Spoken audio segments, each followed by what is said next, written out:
Hi, my name is Lux, and today I'll be talking with you about the Neran tribe.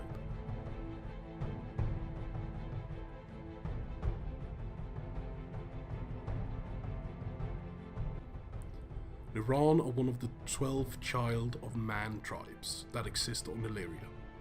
The race resides in most of the temperate areas within Elyria, favouring the grasslands. The Neran is the tribe that resembles us humans the most. In fact, the Neran are believed by many to be the average child of man. This can mean two things, one being more likely than the other. It could either mean that there is a large surplus of Neran, meaning that this is the largest tribe and probably by far. The other is more of a theory than anything, but it could hint at racism in the lands of Elyria, since the other tribes could be seen as subspecies to the Neran. The Neran's average height is approximately 1.7 meters, weighing in at a little under 70 kilos. They usually have medium skin tone with brownish hair and blue eyes. Their lack of any environmental adaptations has made the Nerans experts in adaptability. In that sense, the Neran can be seen as a race of all traits. While the Neran can adapt to many of the environmental biomes in Elyria, their native land is the grasslands.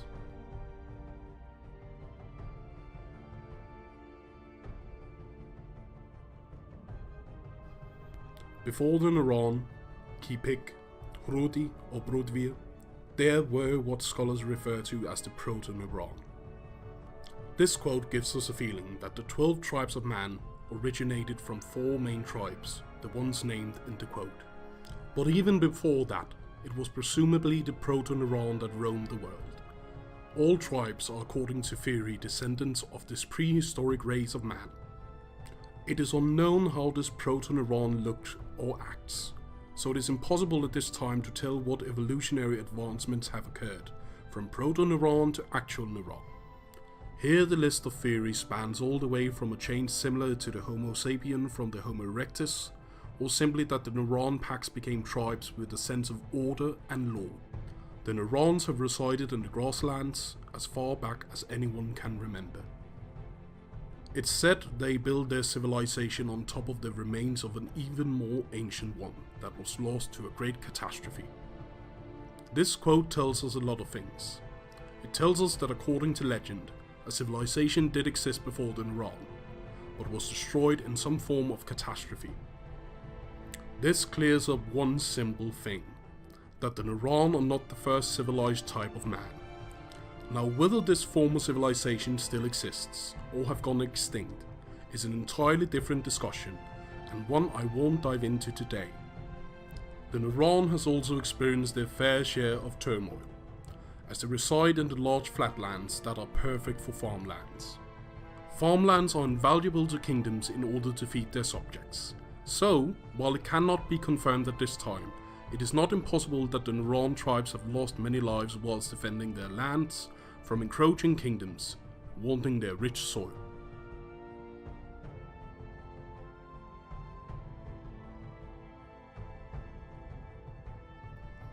The Neran praised the Viatori gods.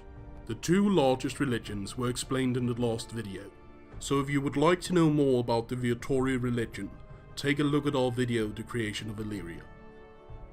In the religion, the Neran are often referred to as the Swords of Virtue, as they actually play a very crucial role in the Viatori belief. They were tasked with enforcing the will of the righteous to banish those who would corrupt the virtue of mankind. In my ears, that sounds like the Neran had a sort of priest, or maybe even a sort of paladin role in the Viatori religion. This role that resides within the Neran tribe also gives us an insight into the value of religion in their community. It penetrates deeply into many aspects of Neran society as they pride themselves of their religious devotion. In fact, many will look down upon a Neran who has abandoned the Viatori religion, their true gods, and a demeaning term has been used to describe them, the fatherless. For the Neran, the most important high season is the longest night, or as they call it, the twilight of care. The longest night is a natural phenomenon that spans about 3 whole years. It happens because of the planet Selene that comes between Elyria and Angelica, the sun. It takes a year to completely block out all the light from Angelica, which plunges Elyria into a year of darkness.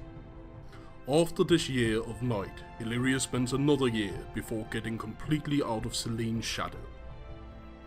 Under this longest night, conditions grow harsh, the world becomes colder, and even the wealthy must fight in order to survive. It is under this year-long night where the Neran show benevolence as they commence the Twilight of Care. As Neran families lay in supplies and prepare for the long dark, they also traditionally set an additional place at the dinner table each night, a symbol of their willingness to offer succor to any who might appear at their door in a trying time for Elyria.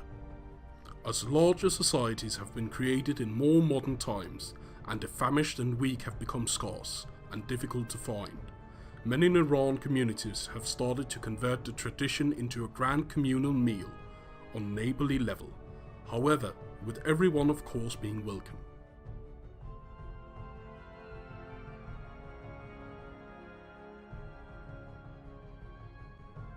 The Neran society is built up as a mostly capitalistic kingdom comprised into several social classes, with nobility at the top, said to be picked by the divine powers. Some even theorize that the Neran kings and queens descended from war heroes in the war between the virtues and vices. Aristocracy, gentry, and the simple commoner are the lower social classes. The Neran are well known for not only their skills in the professions of tailoring, weaving, distilling, brewing, farming, and animal livestock, but also their unique ability to adapt to learning new crafts. Skill and education are usually taught through the family, leading to many generations within the same family learning and mastering the same trade.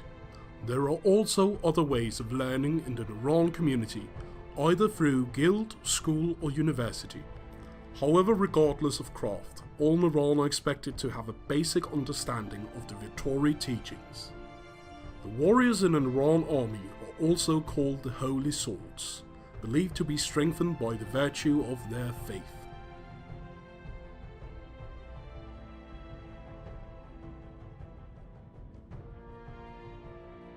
The nearest allied tribes of the Neran are Hroti, Kipik, and Brotvia. With the Hroti, they share faith and lineage, with both races dating back to the Proto-Neran, according to scholars. This has always been a common denominator between the two tribes, and a useful argument in the theory that the Neran and Hroti relationship are one of the oldest alliances Elyria has. The relationship with the Kipik are one more fascination than political military. The two tribes share a knack for pragmatism and resourcefulness. The Kipik can be valuable allies for the Neran if their interest aligns. The Neran and the Brotvia has more of an uneasy relationship, not always lying on the positive side. They share a long history, as the Brotvia are also one of the Proto-Neran tribes. They share language, but many other facets of life where the Brotvia differ from the Neran has more times than one caused unease between the two tribes. That is the story of the Neran that we know going into the game as of now. If you would like to see a walkthrough of some of the other 11 tribes or anything else in the game, let us know by liking this video and subscribing to our channel. Maybe leave a comment letting us know what you want to hear more about, what you're looking forward to from the game, and if we made a mistake, don't hesitate to tell us in the comments. I would also encourage those who are intrigued to sign up on the official Chronicles of Elyria website, where forums, development journals, fan art, and so much more is being published on a daily basis. The game developers are also very good at keeping us updated with small blog posts that comes out every 14 days or so, letting us know what has been accomplished and what the next goal will be. I will leave links to the official website, their YouTube and Twitch channels, where they post stuff like Q&As and game footage.